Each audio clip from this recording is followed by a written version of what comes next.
It's nuts, man. What was that like? How are you doing now? It's been, what, 2 years since graduating?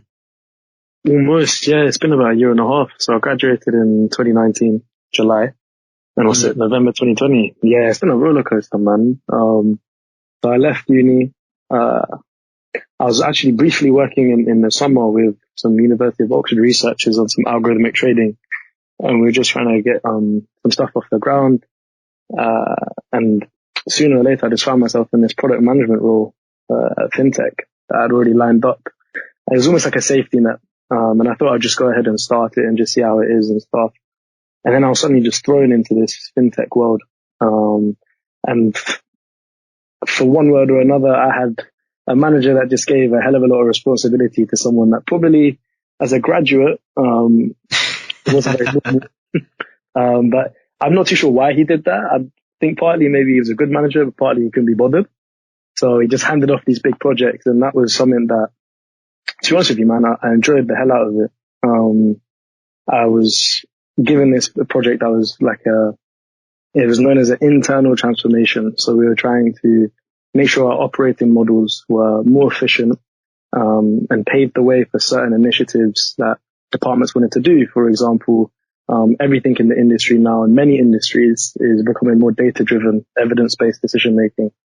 And actually a lot of these companies, they don't have the internal infrastructure to get this data. So for example, the problem I was encountering was sales guys weren't putting down the details of customer relations. So what would happen is when we were managing our customers, we wouldn't even know what customers had what products. And when you're talking about several different banks and institutions, that's really, really important to understand what these guys are using if you're trying to innovate new products for them and stuff. So I was given this alongside a couple others, and it was really interesting as I started speaking to people and just took just taking the energy that I had from uni, where you're used to just socializing and talking with people who do similar work with you and problem solving. Just did that literally in the company, and just did that with so many people. And sooner or later, I found this project of mine snowballing into a global project. Suddenly I was working with Singapore, I was working with Geneva, I was working with US, and it was trying to balance all these different time zone calls to try and make sure that everyone's working together to the same goal. And that was so much fun, man. And that really was a great learning experience, because in essence, I came in as a graduate, and where everyone else was still learning about the company, and not to be rude or anything, but their projects weren't necessarily do or die. It wasn't pivotal to the company's performance and certain departments' performance. But this project was really important. So for a graduate to be going around and trying to lead this project, it was interesting to see not just how I was learning very quickly, but how other people would respond to a graduate being in that position. And it actually just benefited me, man. I just created such great relationships. And so I was there from the start of October all the way through to end of April officially. And towards the start of 2020, I started being in the product management department. I started to think about new products alongside the projects I was doing. And as I started learning about actually what's the supply chain of creating a new product? How does that even work? Is it some guys in some room just trying to think really creatively and doing all these quote unquote innovative things? Or is it actually going out and speaking to clients and finding out and then doing that? And it's a bit of both. But as I started doing this for their products, I started really thinking about something of my own. I just started thinking about how us as consumers, as everyday people, how we can have better experiences when we walk around and perhaps we go to a restaurant, or perhaps we're going to cinemas, and how can we have a better experience for paying for the services that we use? And I started really thinking about new ways of payments and utilizing the developments that were happening in the fintech industry to try and put that on the product that I was developing. So as I go ahead and do this, it was amazing, man. I was literally speaking to people that I never thought I'd be speaking to. It was creating excitement. I was learning how to really give a proper product pitch. And really learning how to communicate a brand new idea to people in a way that not only shows you it makes sense, but also this is something that we should actually really be doing. And that really just snowballed. And then coming around February time, I came to a quite pivotal point where the team that I was working with, I actually had, and I think this is probably really important to say because I've given off this pretty nice impression of what I was doing. Yeah. I actually had a internal conflict within my team. And this is something that I think is so important. And I've told many of my friends, and I think including you, about what it's like working in a company where you actually have to deal with people. You have to deal with not just people that are nice to you. They're not always going to be on your side or supportive. You have to deal with people that have egos. You have to deal with people that have their own interests, people that might feel like you're intruding on their limelight, for example. And this was a very real thing that was happening, man. And between January and February, this was just developing where the global project that I was leading was starting to create some noise, and it was starting to become really important for the sales. And that started to happen. There were a couple guys in my team that were pretty much feeling the pressure. And I think that was the other thing that I started to learn, that, you know, when you go into a working place, not everybody is organized. Not everybody is some great professional that can handle the pressure and is working really well and thinks of how to do things the best. People are disorganized and they're stressed just like everybody else. And I was working with a 45-year-old man and a 25-year-old golden boy that just were there, and they were just not handling the workload that they were given very well. And in return, what they were doing was just creating blockades to several different projects, and one of them was mine. And when I talked about egos earlier, I had situations where I was being told I was quite arrogant. I was being intimidating with the way I held myself and stuff. And it was really quite a throwback because it was just these two individuals in the whole company that were saying this. Everybody else I was friends with and everybody liked me, and everyone was saying, "Oh, how you doing?" And I was making jokes with directors and I was bantering MDs and stuff. But then you had these two guys. And that gradually just developed into this thing of my manager turning around and saying, "Yeah, man, I think you're going to have to take him out for a drink and apologize." Which I was just stood back and just said, wait, whoa. What? Yeah, I was like, first of all, at the time, I wasn't even drinking. And I said, first of all, I don't drink. Second of all, I said, second of all, isn't it your job to tell them that they're behaving badly? And he quite literally said, "I can't do that. You know, they're really important. And the way we work here is that we all need to get along."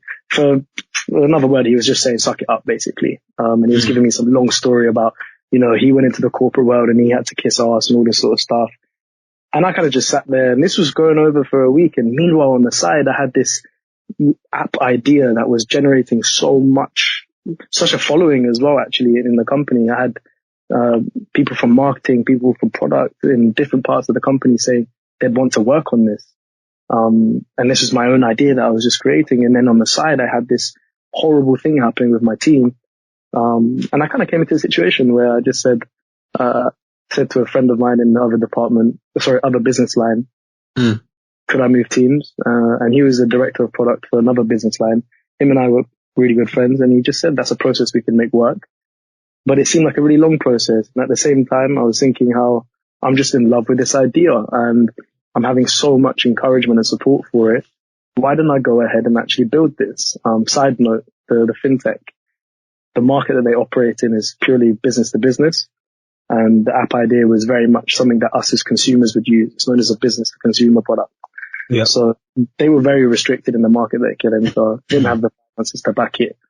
So genuinely, with their encouragement and support, I remember emailing the MD and just saying, like, I'm leaving. And they just said, you know, your idea is amazing and you should really go and do this. I just left. I literally said to my manager, you know, I'm going to part my ways. The team's not working very well and I'm going to go off and do this. And he just said, I'm sorry, I had to end like this.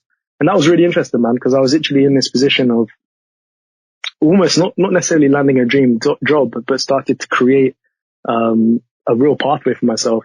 You know, 2020 started to look like I was going to become, I was going to be a product manager with quite a lot of responsibility by the middle of the year. And then suddenly I decided, no, you know, I don't want to do all of this. And that was somewhat of an existential crisis when that happens, because you're really questioning why you're doing things. Why am I in this company? Why am I working here? What do I want to do? What's my passion? What's going to give me fulfillment other than just money? That was really interesting, man. And I genuinely took that time off. And then lockdown hit, bang, March 26th, whenever it was announced. Suddenly I wasn't allowed out of the house. I wasn't able to go meet the people that I needed to meet to go put this business plan in action. And I decided to take off some time, just genuinely just enjoy some life. And, after going through those 3 years that you mentioned at uni and then jumping straight into a job that was crazy hectic, I just thought, let me take off some time. And then I had a great summer.